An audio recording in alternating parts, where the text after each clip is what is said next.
और इस वक्त की अहम खबर जम्मू कश्मीर से है। बांडीपुरा के वतरेना में एनकाउंटर की यह खबर है। 2 मिलिटेंटों के मौजूद होने की खबर है। तो इस वक्त की बेहद अहम खबर जम्मू कश्मीर से, बांडीपुरा के वतरेना में एनकाउंटर। अभी तक की जो इत्तलात है उसके मुताबिक 2 मिलिटेंटों के मौजूद होने की खबर है। लगातार इस अहम खबर से मुताल्लिक तमाम तर तफसीलात पर हमारी नजर बनी हुई है। फिलहाल जो इत्तलात है उसके मुताबिक बांडीपुरा के वतरेना में एनकाउंटर, 2 मिलिटेंटों के मौजूद होने की ये अहम खबर। तो बेहद अहम खबर, बांडीपुरा के वतरेना में एनकाउंटर। अभी तक की इत्तलात के मुताबिक 2 मिलिटेंटों के मौजूद होने की खबर आ रही है। लगातार तफसीलात पर हमारी नजर बनी हुई है। बांडीपुरा से हमारे साथ मौजूद हैं हमारे नुमाइंदे सईद। सईद, आपसे जानना चाहेंगे अभी तक की क्या कुछ तफसीलात? जी हिना, ये जो बांडीपुरा का वतरेना इलाका है, या इस इलाके को फौज ने दौरान शब ही मुहासरे में लिया था। 8:30 बजे के करीब इलाके में फायरिंग हुई। फिलहाल इतलात यही आ रही है कि इलाके में 2 लोकल मिलिटेंट छुपे बैठे हैं। इस वक्त जो लेटेस्ट अपडेट है वो यही है कि फायरिंग का सिलसिला फिलहाल रुक गया है, लेकिन जो फौज के आला अधिकारी हैं या फौज के नए दस्ते हैं वो इस इलाके में इस वक्त पहुंच रहे हैं। मुहासरा अभी भी जारी है और उस इलाके तक जो जिस मकान में कहा जा रहा है कि मिलिटेंटों ने एक रिहायशी मकान में पनाह ली है, वो अभी उसी मकान के अंदर छुपे बैठे हैं। फिलहाल मुहासरा भी जारी है, लेकिन फिलहाल फायरिंग नहीं हो रही है इलाके में। जी है ना सईद, फायरिंग नहीं हो रही है, इलाके का मुहासरा जो है वो सिक्योरिटी फोर्सेस ने कर लिया है। आपसे उस इलाके के बारे में भी तफसीलात हम जानना चाहेंगे। देखिए है ना, ये जो बांडीपुरा का वतरेना इलाका है, ये बांडीपुरा डिस्ट्रिक्ट हेडक्वार्टर सिर्फ 3 किलोमीटर की दूरी पे है और रिहायशी इलाके में ये एनकाउंटर इस वक्त जारी है। इस वक्त हम कुछ सिविलियंस जो वहाँ पे हैं उनको फौज आहिस्ता आहिस्ता निकाल रही है, क्योंकि रिहायशी इलाका है, लेकिन फायरिंग का सिलसिला रुक गया है। लेकिन फौज के जो नए दस्ते ला रहे हैं, इसका मतलब है जो मिलिटेंट हैं वो अभी भी मकान के अंदर ही छुपे बैठे हैं। जी सईद, तो इस बेहद अहम खबर पर लगातार हमारी भी नजर बनी हुई है। आपसे हम आगे भी अपडेट लेते रहेंगे। बहुत बहुत शुक्रिया आपका तमाम तर तफसीलात के लिए। एक और अहम खबर, मुल्क की कई रियासतों में तूफानी बारिश का सिलसिला शुरू हो चुका है। महकमा मौसमियात की रिपोर्ट के मुताबिक खलीज बंगाल में हवा के कम दबाव का सिलसिला बरकरार है। हवा का कम दबाव तूफान में तब्दील हो गया है। महकमा मौसमियात ने इसको गुलाब तूफान का नाम दिया है। तूफान गुलाब आज शाम तक खलीज बंगाल के साहिल, गोपालपुर और कलिंगापट्टनम से टकराएगा। तूफान का मरकज कलिंगापट्टनम से 440 किलोमीटर दूरी पर है। तूफान की वजह से साहिली इलाकों में चलने वाली कई ट्रेनों को रद्द किया गया है।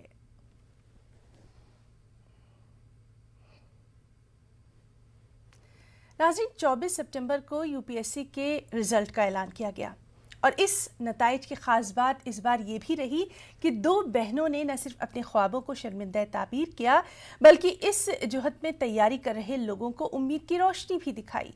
जी हाँ, यूपीएससी 2020 में अंकिता और वैशाली दोनों बहनों ने शानदार कामयाबी हासिल की है, बेहतरीन रैंक हासिल किया है। यूपीएससी सीएससी 2020 में दिल्ली की अंकिता ने 3रा मुकाम हासिल किया। अंकिता जैन के शौहर अभिनव त्यागी भी आईपीएस ऑफिसर हैं। अंकिता के मुताबिक उन्होंने अपनी छोटी बहन वैशाली के बनाए नोट से पढ़कर 3रा मुकाम हासिल किया। वैशाली ने भी 21वां रैंक हासिल किया है। फिलहाल Ankita Jain audit and account service Mumbai में तैनात है। अंकिता की तालीम दिल्ली में ही हुई है। दिल्ली टेक्नोलॉजिकल यूनिवर्सिटी से कंप्यूटर साइंस से इंजीनियरिंग की उन्होंने पढ़ाई की। 2017 में पहली मर्तबा यूपीएससी के इम्तिहान में वो शामिल हुई थी। 2018 में इंडियन ऑडिट एंड अकाउंट्स में उनका इंतखाब हुआ और अपनी मुलाजमत के साथ अंकिता ने इस मुकाबले की तैयारी भी की। यूपीएससी में उन्होंने 4 मर्तबा इम्तिहान दिया है। 4थी मर्तबा उनको ये शानदार कामयाबी हासिल हुई है। और नाज़रीन, इस वक्त हमारे साथ दोनों बहनें जो हैं वो मौजूद हैं। हम अंकिता और वैशाली, आप दोनों का न्यूज़ 18 उर्दू में बहुत बहुत वेलकम करना चाहेंगे, इस्तकबाल करना चाहेंगे और बहुत मुबारकबाद हमारी पूरी न्यूज़ 18 उर्दू की टीम की तरफ से। अंकिता, हम आपसे ही शुरुआत करना चाहेंगे।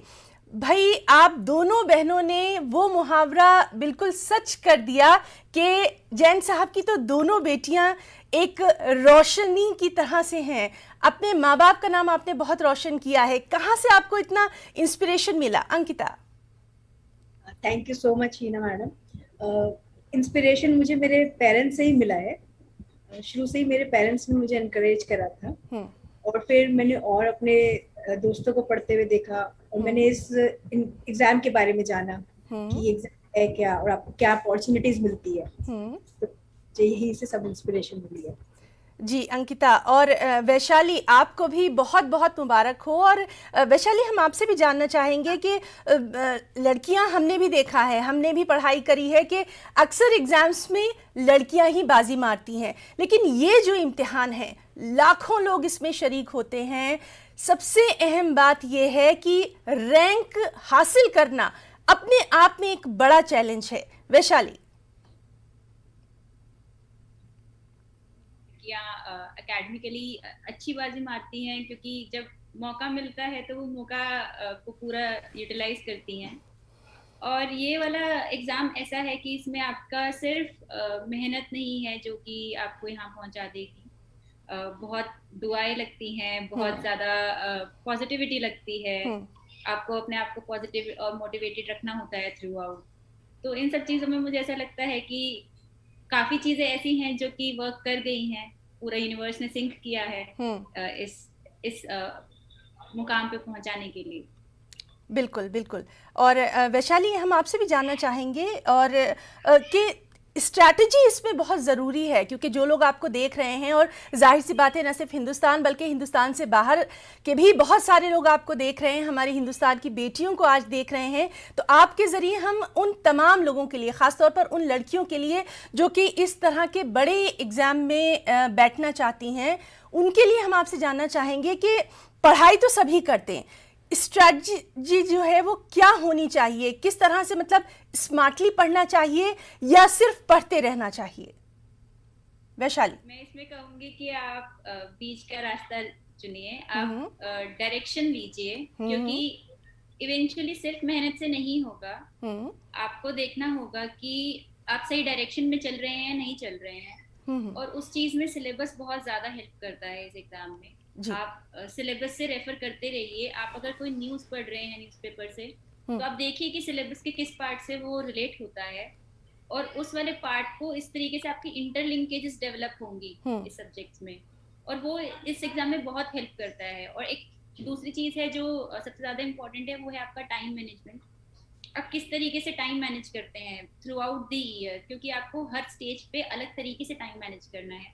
प्रीलिम्स के लिए अलग डिमांड्स होते हैं, मेंस के लिए अलग डिमांड्स होते हैं, तो आप उसको कैसे यूटिलाइज करेंगे और अपना बेस्ट एफर्ट कैसे डालेंगे, वो एक क्रूशियल पार्ट है इस एग्जाम का। बिल्कुल। और अंकिता भाई, कमाल है, आप जो है न सिर्फ आपने रैंक हासिल किया बल्कि अपनी फैमिली भी देख रही हैं, उसके अलावा जॉब पर भी आपका पूरा कंसंट्रेशन रहा।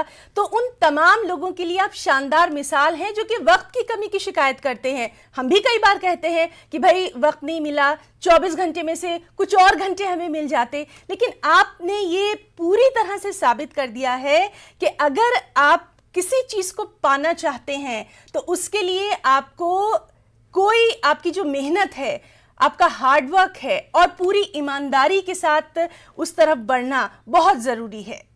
अंकिता जी, एक्चुअली मेरी इस पढ़ाई में बहुत टाइम लगा है। मैं 4 साल से पढ़ रही हूँ, और जब मैंने जॉब ज्वाइन की तब तक मेरा काफी बेस बन चुका था। जब मैंने अपनी सर्विस ज्वाइन की जी, तो उसकी जो मेरे पहले के अटेम्प्ट्स हैं उनकी मुझे बहुत हेल्प हुई है जी। और जैसे वर्क कैसे मैनेज करना है, ये सब मैंने अपनी मम्मी और भाभी से ही सीखा है।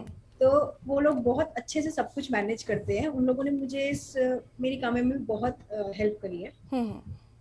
तो जो भी जॉब कर रहे हैं, जो भी वर्क के साथ प्रिपेयर कर रहे हैं, मैं उनको यही कहना चाहूंगी कि आपको चीजें अच्छे से मैनेज करनी है और अपने माइंड को सही तरीके से रखना है, सही स्टेट में रखना है, ये सोचते हुए कि जब आप काम कर रहे हैं तो आप सिर्फ काम का सोचें, और जब आप तैयारी कर रहे हैं तो सिर्फ तैयारी का सोचें। बिल्कुल, उस टाइम पे ये नहीं सोचना कि मेरा काम रहता है।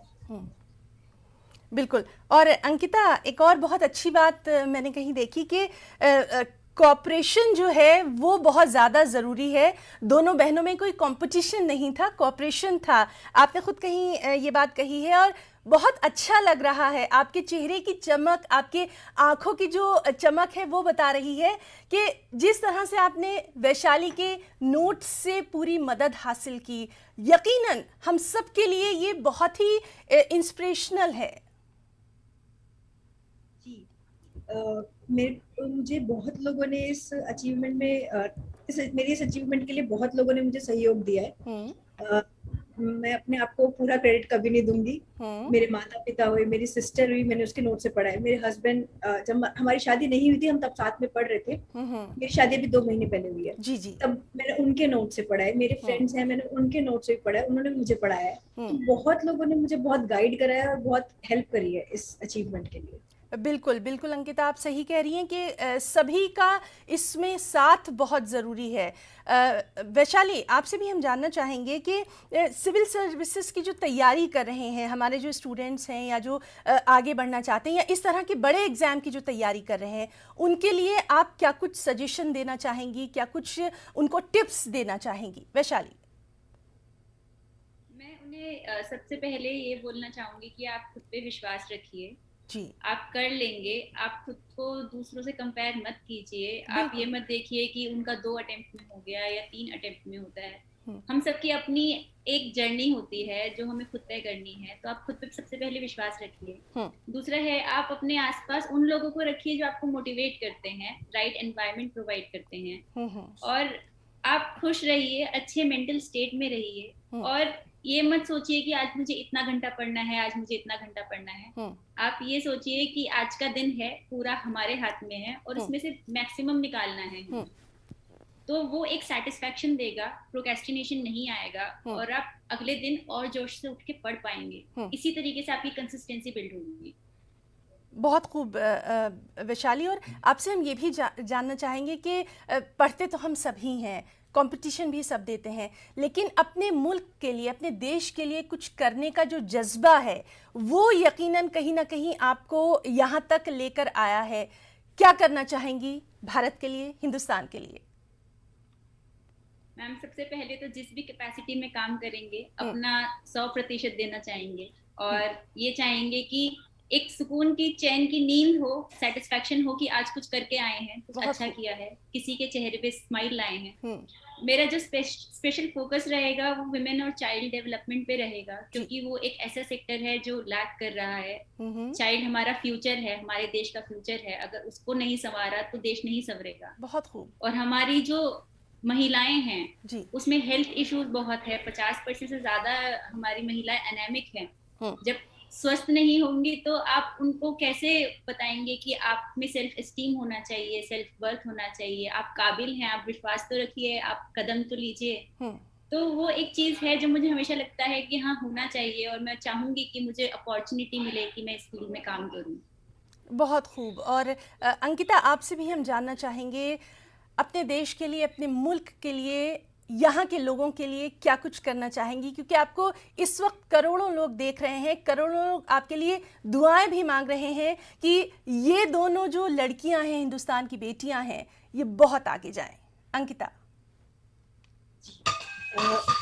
अभी मैं अपने देश के लिए बहुत कुछ करना चाहती हूँ। बहुत सारे एरियाज हैं जिसमें मैं बहुत सारा काम करना है और मैंने यही सोचा है कि जैसे जैसे मुझे सिखाया जाएगा, जैसे मेरी ट्रेनिंग मुझे सिखाई जाएगी, मैं उसके अकॉर्डिंग रखूंगी। थोड़ा मैं ये रखना चाहूंगी कि मेरा जो काम करने का तरीका है वो ट्रांसपेरेंट हो। मैं अपने डिसीजंस के लिए, अपने काम के लिए खुद को अकाउंटेबल रखूं और मैं एक्सेसिबल रहूं लोगों के लिए। बहुत अच्छी कि लोगों को बहुत मुसीबत ना हो मुझ तक पहुंचने के लिए। तो मेरा मेन यही है कि बहुत सारे चीजों में काम करना है और ये सब मेरी वैल्यूज में वो रहेंगी। बहुत अच्छी बात आपने कही है कि लोगों तक जो जिनकी परेशानियां हैं उनको कम से कम हल किया जा सके। अंकिता, हम सब ने कोरोना का एक दौर भी देखा है और जाहिर सी बात है कि बहुत सारी उस वक्त मुश्किलात का भी सामना किया, और इतने मुश्किल भरे दौर के बाद इतनी बड़ी कामयाबी हासिल की है, यकीनन बहुत मुबारकबाद के मुस्तहिक हैं आप दोनों ही। अंकिता, कैसा रहा वो दौर और उस कोरोना के दौर को आपने किस तरह से अपने लिए एक अपॉर्चुनिटी के दौर में तब्दील किया? कोरोना के टाइम्स पे हम बाहर नहीं जा पाते थे, तो हमें अंदर बैठ के ही कुछ जो आपको सही लगता है वो कर लीजिए। तो मैं अंदर बैठ के पढ़ाई ही कर लेती थी। तो उसके बाद मुझे मेंस के टाइम पे, उससे कुछ टाइम पहले कोरोना हो भी गया था जी। तो उस टाइम पे मेरे को यही लगता था कि आपको मेंटल स्टेट अपनी जो है, मानसिक स्थिति को सही रखना है। बाकी पहले का सब पढ़ा हुआ है, उसको अच्छे से पढ़ लीजिए और थोड़ा फैमिली से सपोर्ट आता है तो पॉजिटिविटी रखनी चाहिए लाइफ में। तो वो सपोर्ट ने भी मुझे काफी पॉजिटिव रहने में मदद की है इस पूरे दौर में। तो कोविड में मेरा ये कहना यही है कि टाइम थोड़ा है, कठिन है, लेकिन हाँ, आप कर सकते हैं, मैनेज कर सकते हैं इसमें। बिल्कुल अंकिता, और इसीलिए हम आप दोनों बहनों से ये बात कर रहे हैं ताकि एक मैसेज जाए कि मुश्किलें ज़रूर आती हैं लेकिन ज़िंदगी से कभी हार नहीं माननी है, इसका सामना करना है। वैशाली, आपसे भी हम जानना चाहेंगे, कोरोना का जो एक टाइम रहा, एक वक्त रहा, वो बहुत मुश्किल दौर था, लेकिन उसी दौर को आप जैसी लड़कियों ने, आप जैसे हमारे जो होनहार हैं, उन्होंने कहीं ना कहीं एक गोल्डन अपॉर्चुनिटी में तब्दील किया। किस तरह से आपने ये पूरा जो अपना टाइम मैनेजमेंट था उसको यहाँ तक पहुँचाया? वैशाली मैम, मैं बोलना चाहूँगी कि फर्स्ट वेव के टाइम पे बहन को कोरोना हो गया था जी जी, और सिंस हम दोनों बहुत ज़्यादा क्लोज हैं जी, तो उस टाइम पे लगता था कि उसकी प्रिपरेशन कैसे हो रही होगी क्योंकि वो अलग रहना पड़ रहा था उन्हें। वो एक फेज था, बट खुद को ऐसे मोटिवेटेड रखा कि खुद को पढ़ाना है, रोज अच्छा करना है ताकि मैं उसकी आगे जाके हेल्प कर पाऊँ जब वो ठीक हो। बहुत खूब। दूसरा, मेंस के बाद जब मुझे कोरोना हो गया तो उनका वही चीज था कि उन्होंने बहुत सपोर्ट किया। पूरी फैमिली को कोरोना हुआ था और वो एक मुश्किल दौर था, लेकिन ये बात समझ में आ गई थी कि सब कुछ आपके दिमाग पे और आपके मेंटल स्ट्रेंथ पे डिपेंड करता है। आप हरा सकते हैं चीजों को और हर सिचुएशन में कुछ ना कुछ ब्राइट साइड तो होती ही है। कोरोना था, अंदर रहना था, उस टाइम पे भी ये लगा कि टाइम भी तो ज्यादा मिल रहा है पढ़ने का, तो उसको यूटिलाइज करते हैं, उसको स्ट्रेटेजाइज करते हैं और उसी के अकॉर्डिंगली अपना टाइम मैनेज करते हैं। बिल्कुल वैशाली, बहुत ही अच्छी आपने ये बात कही है कि जो टाइम है उसकी हमें शिकायत नहीं करनी है, बल्कि उसी वक्त में से थोड़े से लम्हे हमें चुरा लेने हैं। वैशाली, हम आपसे ये भी जानना चाहेंगे क्योंकि हर तरफ ये बात हो रही है कि भाई जैन साहब की बेटियों ने, लड़कियों ने कमाल कर दिया है। अब आप क्या कुछ ख़ास कहना चाहेंगी, ख़ास तौर पर उन लोगों के लिए जो कि एक दो बार अटेम्प्ट कर चुके हैं मगर उसमें कामयाब नहीं हो पाए हैं? किस तरह से आप उनकी हिम्मत अफजाई करेंगी? मैं ये बोलूँगी कि आप अपनी काबिलियत पे भरोसा रखिए। आप किसी भी तरीके से कम नहीं हैं, बस सर झुका के मेहनत करते जाना है, आगे बढ़ते जाना है। मुश्किलें आएंगी, टफ टाइम्स आएंगे, तो आप टाइम्स से टफ हो जाइए। आप यूनिवर्स को बताइए, मौका दीजिए कि वो सिंक करे आपके लिए और चीजें आएंगी। छोटी छोटी चीजें बहुत हेल्प करती हैं। बहुत अच्छा। उनका एटॉमिक हैबिट्स जैसे मैं पढ़ रही थी, उसमें बहुत छोटी छोटी माइन्यूट आपकी हैबिट्स होती हैं, वो आपको हेल्प कर जाती हैं। मेडिटेशन से आपकी प्रोडक्टिविटी इंप्रूव हो जाती है जी। और आप पॉजिटिव लोगों से बात कीजिए। और सबसे बड़ी बात है कि आप ये जरूर याद रखिए कि आपने सफर शुरू क्यों किया था। सफर शुरू किया था एएस बनने के लिए, उससे पहले मत रुकिए। थकना अलाउड है, रुकना अलाउड नहीं है, आप मत रुकिए। बहुत अच्छी आपकी ये बातें हैं और ये तमाम बातें यकीन मानिए हम सबको कहीं ना कहीं बहुत इंस्पायर भी कर रही हैं। जितने लोग इस वक्त देख रहे हैं वो बहुत इंस्पायर भी हो रहे हैं। अंकिता, आपसे भी हम ये जानना चाहेंगे, आपसे तो मैं खुद सीखना चाहूँगी टाइम स्ट्रैटेजी, साथ ही साथ कि किस तरह से हम अपना एक टाइम टेबल बनाएं ताकि हम जो भी मंजिल पाना चाहते हैं हम उसको हासिल कर लें। टाइम टेबल बहुत ज़्यादा इम्पोर्टेंट है हमारी किसी भी तैयारी के लिए जी। तो मैंने ट्रेनिंग के टाइम पे अपना पूरा एक टाइम टेबल बनाया था जी। तो जैसे मैं अगर सुबह 6 बजे उठ रही हूँ तो मैं फिर उसको मैं थोड़ा अपना एक्सरसाइज का शेड्यूल रखती थी एक्सरसाइज वगैरह करके मैं थोड़ा पढ़ाई करती थी जी। और फिर अराउंड 9:30 तक मुझे रिपोर्ट करना होता था मेरी एकेडमी में जी। क्लासेस के लिए। फिर 5 o'clock तक हमारी क्लासेस होती थी। आफ्टर 5 o'clock मैं एक ब्रेक लेती थी 1 घंटे का और 6 o'clock से मैं फिर से पढ़ना स्टार्ट करती थी और फिर बीच में एक डिनर के लिए, फिर मैं डिनर के लिए घर वालों को टाइम देने के लिए मैं 1.5 hour का ब्रेक और लेती थी और फिर अराउंड 11 o'clock मैं सो जाती थी। तो मेरा मोर और लेस डेली रूटीन ये रहता था, लेकिन इसमें मैं अपनी केयर करना नहीं भूलती थी। तो हम जब भी कोई रूटीन बनाए उसमें अपनी केयर करना जरूर रखें। बहुत अच्छी बात आपने बताई है। और अंकिता, हम यहाँ पर ये भी चाहेंगे कि हमारा इतना बड़ा ये मंच है, हमारे इस मंच से, हमारे इस चैनल के ज़रिए किस किस को थैंक यू बोलना चाहेंगी, शुक्रिया अदा करना चाहेंगी? क्योंकि जाहिर सी बात है, हमारे साथ जब तक हमारी पूरी फैमिली नहीं होगी, आसपास अच्छे लोग नहीं होंगे, हम इतनी बड़ी कामयाबी तो नहीं हासिल कर सकते। अंकिता, आपसे भी जानना चाहूँगी, वैशाली आपसे भी। अंकिता, पहले आप बताइए, थैंक यू किसको बोलेंगी? थैंक यू मैं बहुत सारे लोगों को बोलना चाहूँगी। सबसे पहले मैं अपने माता पिता को थैंक्स बोलना चाहूँगी। पिता को क्योंकि उन्होंने इंस्पिरेशन दी, माता को क्योंकि उन्होंने कभी साथ नहीं छोड़ा, कभी मुझे किसी काम के लिए उठना नहीं पड़ा, उन्होंने बहुत सपोर्ट किया मुझे, अपने भाई को, भाभी को। और मैं थैंक्स करना चाहूँगी वैशाली को, उसने मेरे को बहुत सपोर्ट किया मेरे लिए। जब मैं ट्रेनिंग में थी तो सारा सपोर्ट कहीं से मिल रहा था। मैं अपने हस्बैंड को थैंक्स करना चाहूँगी क्योंकि जब हम कुछ भी नहीं थे ना, हम जब हमारी शादी भी नहीं हुई थी और हमें पता भी नहीं था कि हम कभी शादी करेंगे, तो भी वो मेरे साथ अपना पूरा स्ट्रेटेजी और नोट्स शेयर करते थे। और फिर मैं अपने ससुराल, मतलब मैं अपने मदर इन लॉ और फादर इन लॉ को भी थैंक्स करना चाहूँगी क्योंकि उन्होंने मुझे कभी ये नहीं कहा कि बेटा इसके बाद आप आगे नहीं पढ़ना। मेरा इस अटेम्प्ट में हो गया, ये अलग बात है, लेकिन अगर मेरे को आगे भी पढ़ना होता तो वो मुझे रोकते नहीं। इसके साथ मैं अपने दोस्तों को थैंक्स करना चाहूंगी। उन लोगों ने मेरी बहुत हिम्मत बढ़ाई है। जब मुझे लगता था कि मैं ट्रेनिंग में और नहीं कर सकती, तो वो हमेशा ऐसा होता था कि जो हमसे हेल्प चाहिए हमें बता दो, हम कर देंगे, और मेरे साथ बहुत डिस्कस करते थे। जी वैशाली, आपसे भी हम जानना चाहेंगे, न्यूज़ 18 उर्दू के जरिए किस किस को शुक्रिया, थैंक यू बोलना चाहेंगी? मैम, बहुत ज़्यादा लोग हैं। सबसे पहले तो पेरेंट्स ही आते हैं, क्योंकि हम सब मानते हैं कि भगवान को तो शुक्रिया अदा करना ही चाहिए, बट अभी हमारे लिए जो भगवान होते हैं वो पेरेंट्स ही होते हैं धरती पे। तो जब तक हम जिंदा हैं तो पेरेंट्स हैं, फैमिली है, भाई भाभी ने अपने बच्चे की तरह रखा है मुझे, और बिल्कुल बेटी की तरह ही पेपर दिलवाने जाते हैं। और दोस्त हैं, बहन तो हाथ पकड़ के लेके आई हैं इस जर्नी में। जीजा जी हैं, उन लोगों ने, जीजा जी ने पहले से ही हमारी सपोर्ट किया है। आंसर राइटिंग मुझे लिखना सिखाया है उन्होंने स्टार्टिंग से, तो वो बहुत बड़ी चीज हो जाती है। दोस्त हैं, वो बहुत पॉजिटिव रहे हैं। हमारी ऑर्गेनाइजेशन में भी लोग हैं जिन्होंने हमें इंटरव्यू से पहले बैठ के बताया है कि बेटा आपका इंटरव्यू है तो आप ऑर्गेनाइजेशन के बारे में ये जानना चाहिए, वो जानना चाहिए। मुझे ऐसा लगता है कि पूरी दुनिया कहीं ना कहीं, मैं शायद रिकॉग्नाइज भी नहीं कर पाऊंगी कि किसने कंट्रीब्यूट कर दिया है इसमें। जी, तो बहुत ज्यादा लोग हैं इसमें। बिल्कुल, तो सबको थैंक यू बोलना चाहूंगी। बहुत अच्छी बात यह है कि आप उनका तहे दिल से शुक्रिया अदा कर रही हैं। ये भी किसी बड़े इंसान का बड़प्पन होता है। तो अंकिता और वैशाली, आप दोनों का हम पूरे न्यूज़ 18 उर्दू की टीम की तरफ से बहुत बहुत शुक्रिया अदा करना चाहेंगे। बहुत सारी बेस्ट विशेस भी आप दोनों को देखना चाहेंगे। आप दोनों बहुत कामयाब हों, जिंदगी में खूब आगे बढ़ें। बहुत शुक्रिया अपना इतना वक्त देने के लिए। Thank you.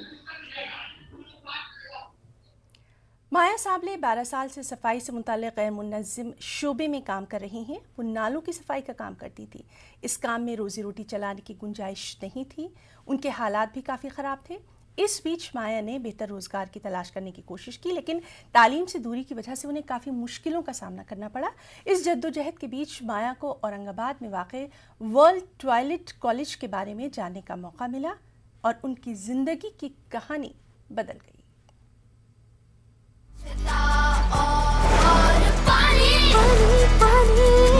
हमको बचानी है ये जिंदगानी।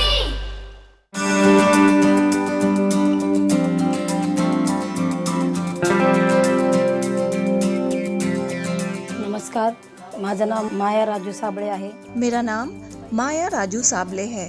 मैं मुंबई में लोकशाहीर अन्ना भाऊ साथी नगर में रहती हूँ। मेरी 3 बेटियाँ हैं।